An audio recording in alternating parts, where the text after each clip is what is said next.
الشيطان الرجيم بسم الله الرحمن الرحيم وإذا بشر أحدهم بالأنثى ظل وجهه مسودا وهو كظيم وقال في مقام آخر وَإِذَا الْمَوْءُودَةُ سُئِلَتْ صدق اللہ العظیم۔ اللہ تبارک و تعالی سورۃ نحل آیت نمبر 59 میں ارشاد فرماتے ہیں کہ جب کفار مکہ کو ان کے بیٹی کی اطلاع مل جاتی، بیٹی کی خبر مل جاتی کہ آپ کے گھر میں بیٹی پیدا ہوئی ہے، تو غصے کی وجہ سے ان کا چہرہ بالکل کالا ہو جاتا اور دل غصے سے بھر جاتا تھا۔ پورا دن غصے کی وجہ سے ایسے گھوم پھر کے کالا سیاہ چہرے سے غیظ غصے میں ہوتے۔ اور دوسری جگہ سورہ تکویر پارہ نمبر 30 میں اللہ تبارک و تعالی فرماتے ہیں کہ اذا الموءودۃ سئلت، جب زندہ درگور کی ہوئی لڑکی سے پوچھا جائے گا بأی ذنب قتلت، کس گناہ کے بدولت تجھے قتل کیا گیا ہے۔ یہ دو آیتیں ایسی ہے کہ آج سے 1450-1500 سال پہلے کے معاشرے میں یہ پائی جاتی تھی کہ وہ لوگ ایک تو بیٹی کی پیدائش کو اچھی چیز نہیں سمجھتے تھے بلکہ بری چیز سمجھتے تھے، اور اسی پر وہ خوشی نہیں مناتے تھے بلکہ ناراض ہوتے تھے۔ دوسری بات ان میں یہ تھی کہ بیٹی کو زندہ درگور کیا کرتے تھے، اس پر راضی نہیں تھے۔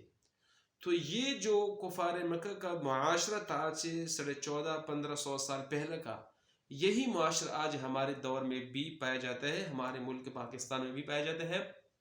چند دن پہلے میاوالی میں باپ نے اپنی بیٹی کو گولی مار کے اس کو شہید کیا گیا، اس وجہ سے کہ میرے گھر میں بیٹی کیوں پیدا ہوئی ہے۔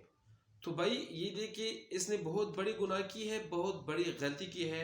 پہلے بات اس میں یہ ہے کہ اس نے اللہ تبارک و تعالیٰ کی مشیت پر اعتراض کیا۔ اللہ تعالیٰ خود قرآن مجید میں فرماتے ہیں یہب لمن یشاء اناثا، اللہ تبارک و تعالیٰ جس چاہے بیٹی عطا فرماتے ہیں اور جسے چاہے بیٹا عطا فرماتے ہیں۔ یہ اللہ کی مرضی، اللہ نے جسے بیٹا دینا ہے یا جسے بیٹی دینا ہے۔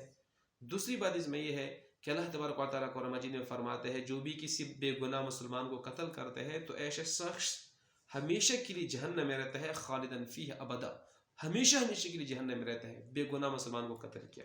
تیسری بات یہ ہے کہ اس نے وہ کفار مکہ کا جو طریقہ کار تھا اس پر عمل کیا کہ بیٹی کی پیدائش پر ناراض ہو گیا، بیٹی کی پیدائش پر اس نے اعتراض کر دیا۔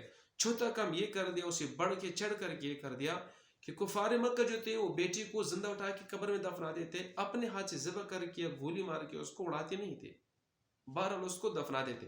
لیکن اتنا ظالم جابر، اتنا ظالم انسان ہے کہ اپنے ہی ہاتھوں سے اپنی معصوم 7ویں دن کے بیٹے کو گولی مار کے اس کو اڑا دیا۔ یہ بہت بڑی غلطی ہے، بہت بڑا ظلم ہے، بہت بڑا ظلم ہے۔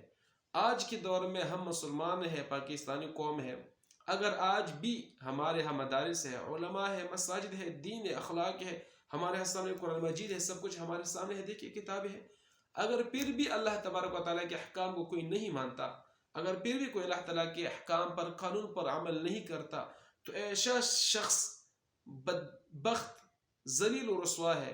دنیا میں بھی ذلت و رسوائی ہوگی، آخرت میں بھی اس کے لیے ذلت و رسوائی ہوگی۔ اور جس شخص نے اپنی بیٹی کو قتل کیا ہے تو اس نے، میں نے آپ کو بتا دیا، چاروں جہات سے بہت بڑی غلطی کی ہے۔ یہ شخص ہمیشہ کے لیے گناہگار ہوگا، اور قاتل کی گناہ تو کبھی پھر جو کسی مسلمان کو قتل کرے گا تو وہ شخص ہمیشہ کے لیے جہنم میں رہے گا۔ اس نے تو اپنی بیٹی کو بھی بے گناہ قتل کر دیا، کفار کے طریقہ کار کو بھی اختیار کر دیا، اور اللہ تعالیٰ کی مرضی پر بھی اس نے اعتراض کر دیا۔